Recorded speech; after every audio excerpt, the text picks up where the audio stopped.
ಯಾದಗಿರಿ ಜಿಲ್ಲೆಯಲ್ಲಿ ದಿನೇ ದಿನೇ ಬಿಸಿಲಿನ ತಾಪ ಜಾಸ್ತಿ ಆಗ್ತಿದೆ. ನೆತ್ತಿ ಮೇಲೆ ಬಿಸಿಲು, ಸುಡೋ ಬಿಸಿಲು ಆವರಿಸಿಕೊಂಡಿದೆ. ಹೀಗಾಗಿ ಜನ ಅಕ್ಷರಶಃ ತತ್ತರಿಸಿ ಹೋಗಿದ್ದಾರೆ. ತಂಪು ಪಾನೀಯಗಳ ಮೊರೆನ ಈಗ ಜನರು ಹೋಗ್ತಿರುವಂಥದ್ದು, ಅದರಲ್ಲೂ ಈಗ ಮಡಿಕೆಗಳ ಮೊರೆ ಸಹಿತ ಹೋಗ್ತಿರುವಂಥದ್ದು. ಮಡಿಕೆಯ ನೀರನ್ನು ಕುಡಿದರೆ ಏನು ದೇಹ ತಣ್ಣಗಿರುತ್ತೆ ಅನ್ನೋಂಥ ಕಾರಣಕ್ಕಾಗಿ ಜನರು ಮಡಿಕೆಗಳ ಮೊರೆ ಸಹಿತ ಹೋಗಿರುವಂಥದ್ದು.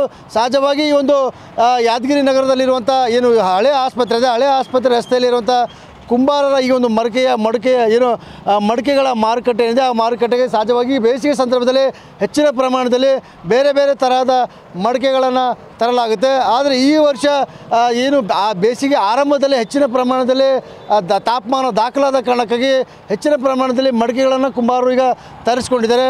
ಬೇರೆ ಬೇರೆ ಸ್ಥಳೀಯವಾಗಿರುವಂಥ ಮಣ್ಣನ್ನು ಬಳಕೆ ಮಾಡಿಕೊಂಡು ಮಡಿಕೆಯನ್ನು ಮಾಡಿದ್ದಾರೆ. ಜೊತೆಗೆ ಬೇರೆ ಬೇರೆ ರಾಜಸ್ಥಾನ, ಗುಜರಾತ್, ಮಹಾರಾಷ್ಟ್ರ ಕಡೆಯಿಂದ ಸಹಿತ ಕಲರ್ಫುಲ್ ಆದ ಮಡಿಕೆಗಳನ್ನು ತರಿಸ್ಕೊಂಡಿದ್ದಾರೆ. ಯಾಕಂದರೆ ಗ್ರಾಹಕರಿಗೆ ಆಕರ್ಷಣೆ ಆಗಬೇಕು, ಇಲ್ಲಿರುವಂಥ ಮಡಿಕೆಗಳನ್ನು ಖರೀದಿ ಆಗಬೇಕು ಅನ್ನುವಂಥ ಕಾರಣಕ್ಕಾಗಿ ಬೇರೆ ಬೇರೆ ಕಡೆಯಿಂದ ಆಕರ್ಷಕವಾಗಿರುವಂಥ ಮಡಿಕೆಗಳನ್ನು ಈಗ ಕುಂಬಾರರು ತರಿಸಿರುವಂಥದ್ದು. ಜೊತೆಗೆ ಸಾಕಷ್ಟು ಜನರು ಈ ಒಂದು ಮಡಿಕೆಯನ್ನು ಖರೀದಿ ಮಾಡೋಕ್ಕೂ ಸಹಿತ ಬರ್ತಾ ಇರೋದು. ನ್ಯಾಚುರಲ್ ಆಗಿ ತಂಪಾಗುತ್ತೆ ನೀರು. ಯಾಕಂದರೆ ಸಹಜವಾಗಿ ಭಾಳಷ್ಟು ಜನ ಬೇಸಿಗೆ ಸಂದರ್ಭದಲ್ಲಿ ಫ್ರಿಜ್ಜನ್ನು ಬಳಸ್ಕೊಂಡು ಫ್ರಿಜ್ನಲ್ಲಿರುವಂಥ ನೀರನ್ನು ಬಳಕೆ ಮಾಡ್ತಾರೆ. ಆದರೆ ಈ ಒಂದು ಮಡಿಕೆಯಲ್ಲಿ ನೀರನ್ನು ಹಾಕಿದರೆ ನ್ಯಾಚುರಲ್ ಆಗಿ ನೀರು ತಣ್ಣಗಾಗುತ್ತೆ. ಜೊತೆಗೆ ಇದು ಒಂದು ರೀತಿ ಬಡವರ ಫ್ರಿಜ್ ಅಂತೇಳಿ ಮಡಿಕೆಗಳನ್ನು ಕರೀತಾರೆ.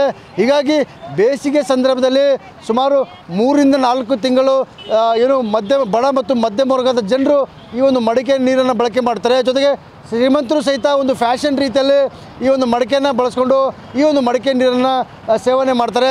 ಸಾಕಷ್ಟು ಜನರು ಬೇಸಿಗೆ ಆರಂಭದ ಕಾರಣಕ್ಕಾಗಿ ಮಡಿಕೆಗಳನ್ನು ಖರೀದಿ ಮಾಡೋಕ್ಕೆ ಸಹಿತ ಬಂದಿರುವಂಥದ್ದು. ಯಾಕಂದರೆ ಕಳೆದ ವರ್ಷ ಸಹಿತ ಇದೇ ಒಂದು ಸ್ಥಳದಲ್ಲಿ ಬಂದು ಸಾಕಷ್ಟು ಜನ ಮಡಿಕೆಯನ್ನು ಖರೀದಿ ಮಾಡ್ಕೊಂಡು ಹೋಗಿದ್ರು. ಆದರೆ ಈಗ ಮತ್ತೆ ಬೇಸಿಗೆ ಆರಂಭ ಆಗಿರೋ ಕಾರಣಕ್ಕಾಗಿ ಮಡಿಕೆಯನ್ನು ಖರೀದಿ ಮಾಡಿಕೊಂಡು ಹೋಗ್ತಿರೋವಂಥದ್ದು. ಈಗ ಇಲ್ಲಿ ಸಾಕಷ್ಟು ಜನ ಗ್ರಾಹಕರಿದ್ದಾರೆ, ಅವ್ರ ಜೊತೆ ಮಾತಾಡೋಂಥ ಪ್ರಯತ್ನ ಕೂಡ ಮಾಡ್ತೀನಿ. ಸರ್, ಈಗ ಸಹಜವಾಗಿ ಬಿಸಿಲು ಜಾಸ್ತಿ ಆಗ್ತಿದೆ. ಈಗಾಗಲೇ 38-39 ಡಿಗ್ರಿ ಸೆಲ್ಸಿಯಸ್ನಷ್ಟು ತಾಪಮಾನ ಯಾದಗಿರಿ ಜಿಲ್ಲೆ ದಾಖಲಾಗುತ್ತೆ. ಸೊ ಈಗ ಸಾಕಷ್ಟು ಜನರು ತಂಪು ಪಾನೀಯಗಳ ಮೊರೆ ಹೋಗ್ತಿದ್ದಾರೆ. ಈಗ ತಾವು ಮಡಿಕೆಯನ್ನು ಖರೀದಿ ಮಾಡ್ಕೊಂಡ್ಬಂದ್ರಿ, ಈಗ ಮಡಿಕೆಯಿಂದ ಏನು ಲಾಭ ಆಗುತ್ತೆ, ಜೊತೆಗೆ ಏನೇನು ಉಪಯೋಗ ಆಗುತ್ತೆ ಇದರಿಂದ ಅಂತ? ಈ ಒಂದು ಮಣ್ಣಿನ ಮಡಿಕೆ ಉಪಯೋಗಿಸುವುದರಿಂದ ನಮ್ಮ ಆರೋಗ್ಯ ಕೂಡ ಉತ್ತಮ ರೀತಿಯಲ್ಲಿ ಇರ್ತದೆ. ಮತ್ತು ಜೊತೆಗೆ ಇದು ಬಡವರ ಫ್ರಿಜ್ ಅಂತಲೇ ಹೇಳ್ಬೋದು. ಉಳ್ಳವರು ಫ್ರಿಜ್ಜುಗಳ ಮರೆ ಅಥವಾ ಕೆಲವೊಂದು ಏನು ಇದು ಎಲೆಕ್ಟ್ರಿಕಲ್ ಮರೆಗಳು ಹೋಗ್ತಾರೆ. ಆದರೆ ಬಡವರಿಗೆ ಇದು ಸಾಕಷ್ಟು ಅನುಕೂಲವಾಗ್ತಕ್ಕಂಥದ್ದು ಅವರ ಆರೋಗ್ಯದ ದೃಷ್ಟಿಯಿಂದ. ಹಾಗೆ ಅದರ ಜೊತೆಗೆ ಇಲ್ಲಿರ್ತಕ್ಕಂಥ ಇದನ್ನು ಮ್ಯಾನುಫ್ಯಾಕ್ಚರಿಂಗ್ ಮಾಡ್ತಕ್ಕಂಥಂದ್ರೆ ಉತ್ಪಾದನೆ ಮಾಡ್ತಕ್ಕಂಥ ಅವರು ಉತ್ಪಾದಕರಿಗೆ ಕೂಡ ನಾವು ಸಹಾಯ ಮಾಡ್ದಂಗೆ ಆಗ್ತದೆ. ಅದ್ರ ಜೊತೆಗೆ ನಮಗೂ ಕೂಡ ಒಂದು ಕಡಿಮೆ ಬೆಲೆಯಲ್ಲಿ ಸಿಗ್ತಕ್ಕಂಥ ಆರೋಗ್ಯಕರವಾಗಿರ್ತಕ್ಕಂಥ ಮಡಿಕೆಗಳು ಇದರಿಂದ ಸೇವನೆ ಮಾಡೋದ್ರಿಂದ ಉತ್ತಮ ರೀತಿ ನಮ್ಮ ಆರೋಗ್ಯ ಕೂಡ ಚೆನ್ನಾಗಿರ್ತದೆ.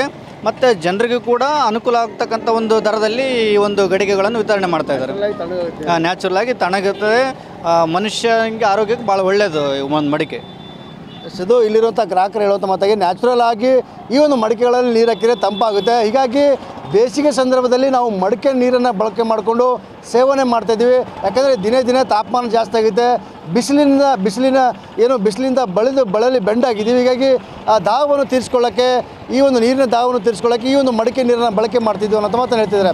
ಕ್ಯಾಮ್ರಾಮನ್ ಶಿವಶಂಕರ್ ಜೊತೆ TV9 ಯಾದಗಿರಿ.